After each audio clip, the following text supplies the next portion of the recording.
Welcome back, everybody. Well, now that everyone is at home and restaurants are closed, we are all cooking more. So how should we stock our pantries, and what are some good ideas using some staples that we all have in the kitchen? Kristina Vanni is a culinary expert, award-winning cook, television host, food writer, and recipe developer. She joins us live via FaceTime from her kitchen. Well, it's actually not your kitchen. It looks more like a pantry. Hi, Kristina. It is. Hello, hello. Yeah, I'm excited to talk about how to stock your pantry nowadays. I think this is a fantastic topic, obviously so timely. So what are your suggestions for stocking the pantry? Well, there's different categories to think about for a well-stocked pantry that then you can use to make a whole bunch of different meals.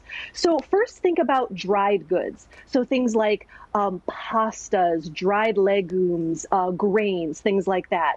Then you can think about canned items. So that would be things like canned beans, different vegetable stocks, chicken stocks.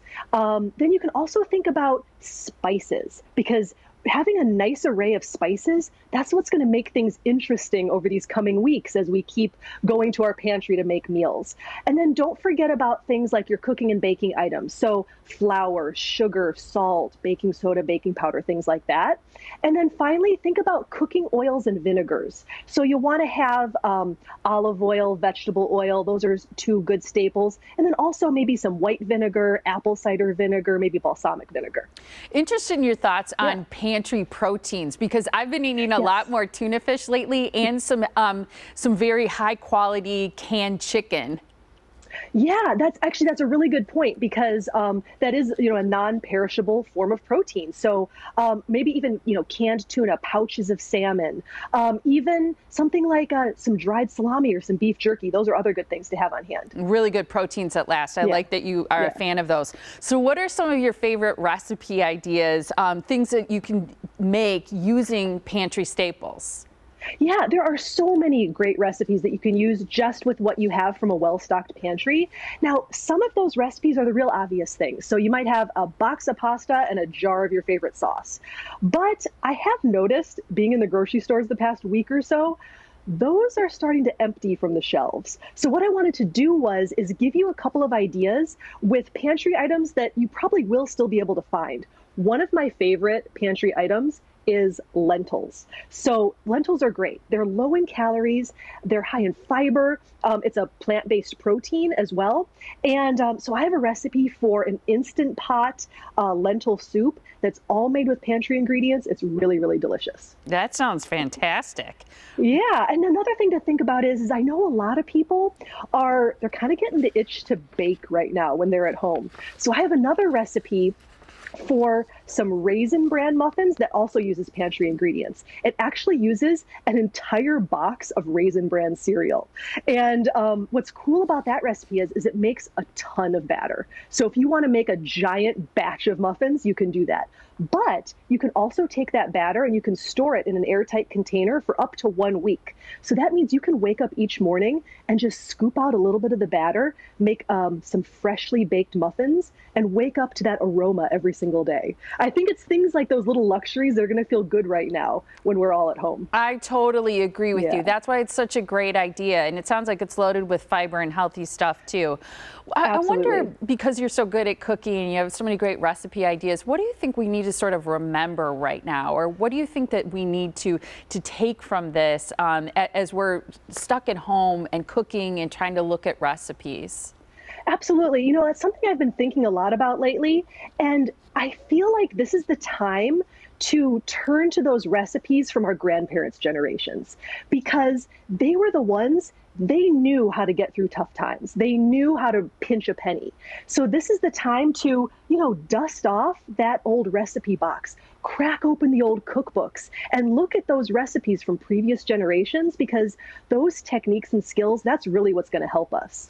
I love your attitude about all this too, because you say, hey, learn a new skill right now, reduce food waste, be good to our environment right now. And you also say, get creative with leftovers, make it stretch.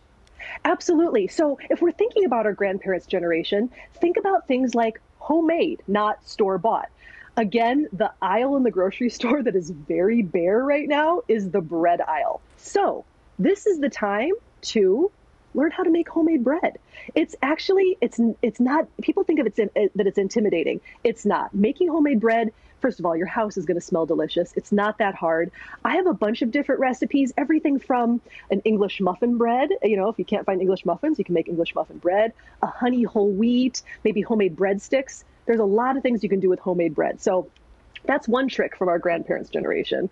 I also think about one thing my grandma always used to say. She had this phrase. She said, everything tastes better in a crust. And what they used to do, I always love that. And what they used to do is they would save some of the leftovers throughout the week, maybe a little bit of bacon, maybe some leftover vegetables, maybe a little bit of cheese. And at the end of the week, they had all this stuff to make a really delicious quiche. So whisk it all together with some eggs, pour it into a homemade crust or a prepared pastry crust, and bake it in the oven. You have a delicious quiche. And also, quiches freeze really well. So that's another great thing. Make one now and freeze one for later. See, I love that. Real quick, best ways to grocery shop during this time.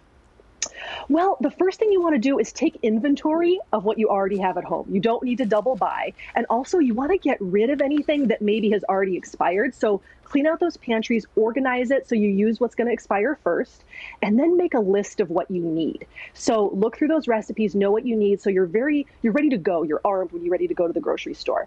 And when you're there, buy what you need, but let's not hoard things. This is not the time to buy a giant case of mandarin oranges that you're never going to use. So, you get what you need and then leave something on the shelf for the next shoppers.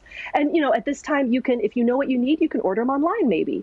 If you're part of the more vulnerable population, there's early opening hours that you can use. So those are all different things that we can do to sort of strategize as we go to the grocery store.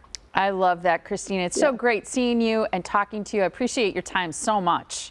Oh, thank you so much. This is a lot of fun. Absolutely. Stay well. And I want to make sure all of our viewers know, if you go to themorningblend.com, we're going to post the great recipes that Kristina mentioned. So go to themorningblend.com for those.